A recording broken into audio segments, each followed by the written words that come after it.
The reaction continues to come in from the left-wing media. I give you Kristen Welker on NBC moments ago. Watch. There is widespread panic among Democrats. I got a number of text messages this evening, Democrats reaching out to say this is difficult to watch. Where does this go from here? One Democratic lawmaker, Tom, going so far as to say this race is effectively over. Wow. Yeah. Think about that. It's over. We just heard NBC News with MSNBC say the race is over. It's done. Widespread panic, meetings amongst lawmakers, according to CBS News, about going to the White House to tell them he must step out. This cannot go on. This just dropping here in the Atlantic. A disaster for Joe Biden is the headline. There will be many more just like this. Go ahead, Eric. So doesn't this feel, you and I have done this for the better part of 30 years, Megyn, doesn't this feel like the media is telling the Democrat Party and the White House, guys, we can't hide for you. We can't cover for you anymore. You've been exposed. You can't do it. We've provided the cover for you up until now. Now the game is up. We can't do it. So if you want to do this, you're on your own, and you'll lose. They're basically telling effectively NBC, the Atlantic, others, all the left-wing media that have been the shills for the Biden presidency for 3.5 years, 4 years since he's been running, have said, if you're going to run Biden, you're going to lose. We highly recommend you figure out who the next. Very interesting. Gavin Newsom was over on MSNBC post-debate. I don't know. He's throwing his hat in the ring. That's the thing. Who do they have, Eric? Michelle Obama. Who do they have? Michelle Obama is the one they Michelle all Obama want. hates politics. I know, but she hates politics. I mean, absolutely hates it. Today, there was an article, I think it was Axios, talking about how she's not helping the Biden campaign. Apparently, there's a rift because she's upset that they didn't treat Hunter's ex-wife better. But even in there, it was underscoring how she loathes politics, wants nothing to do with it. I don't know. Gretchen Whitmer, people don't really know her. Within the Democratic Party, yes. She can't win. She doesn't have the kind of national name, right? Is there anybody other than Michelle Obama who could actually make this a race with Trump now? Hillary. There's another way to do this. I know, but there's a way to do this. And I don't know, you need to talk to some high-level Democrat operatives. They could replace Kamala Harris and put someone like Hillary or Michelle Obama in the vice president spot, and then hopefully pull off a win and then have Joe step aside and they can put in a second in charge from there. That's a way to save face for Biden, but then you run the risk of not winning. I mean, this is a 5-alarm fire for them right now. They need to figure it out, and they've got exactly 2 months till the Democrat DNC convention to make their move. They'll probably talk, my guess is they're going to talk Joe out. Again, Megyn Kelly, I adore you. You've spent countless hours at the White House, as I have. When you're in the White House and the president and the first lady or the first family are around, the seas part. There's dozens of Secret Service people. There's dozens of handlers helping you lift your finger, put your shirt on. The ego gratification of being a president, a first lady, a first family member is insane. It's intense.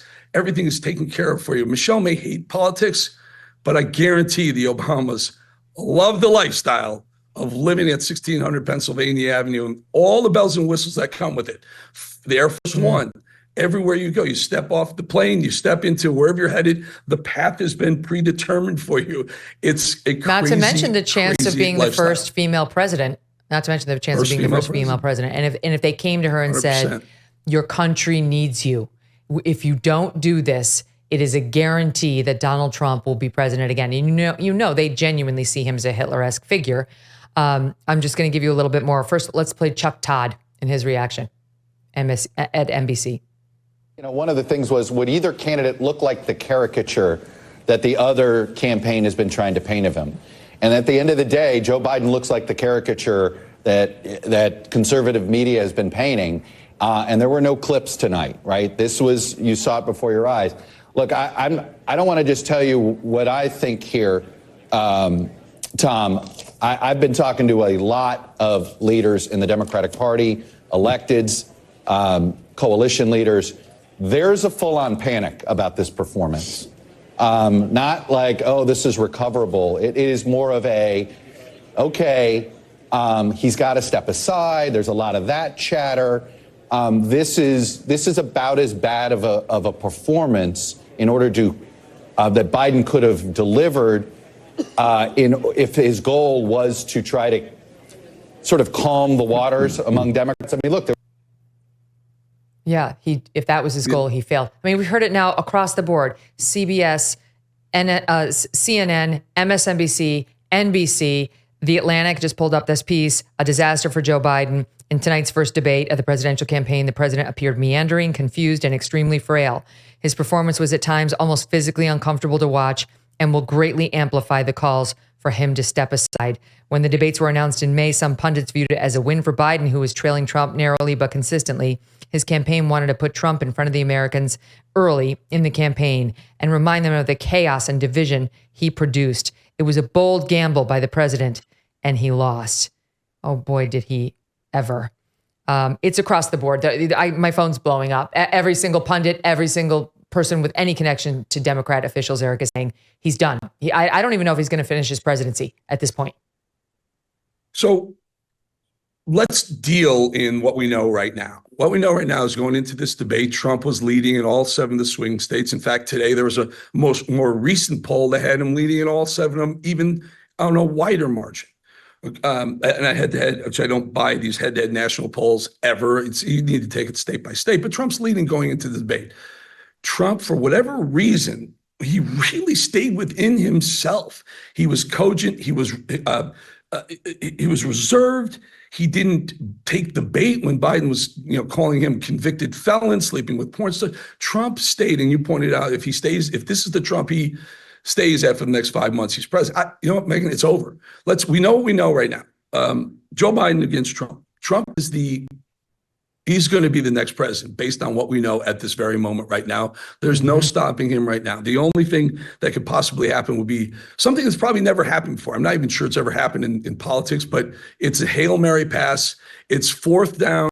There's 8 seconds left on the clock, and they're down by 6, and they're going to have to throw a Hail Mary pass at the corner of the end zone. I don't think Joe Biden is Doug Flutie. He may be, but I just don't think it's going to happen. I think what you saw tonight was a slam dunk, a close the books. Katie, the game is over. Bar the doors. It's done. Donald Trump is the 47th president of the United States. I couldn't agree more. I mean, I don't know how you could deny it based on what we saw tonight. And we haven't talked much about Trump, and that's appropriate. The story tonight is Biden. But Trump was excellent. He was controlled. He was strong. His memory was like a steel trap tonight. He had details. He went back. He corrected Biden's mistakes. He kept his temperament in check. There were a couple of small moments where they did a little bickering. Fine. It was no big deal. It was just the best version of Donald Trump. The contrast was stunning. I loved, and people are going to laugh at this. I love the back and forth about the golf. It was trivial, and it was 2 guys but the reality is we see Trump hitting a golf ball 250 yards. We see Trump making his way around a golf course. We also see Joe Biden barely capable of getting, you showed the clip just a little bit earlier, of he can barely get off the stage. And for him to say that he's going to challenge Trump to a golf game, it just proves he's lying. Thanks so much for watching. If you like what you just saw, hit the subscribe button for more clips and full episodes.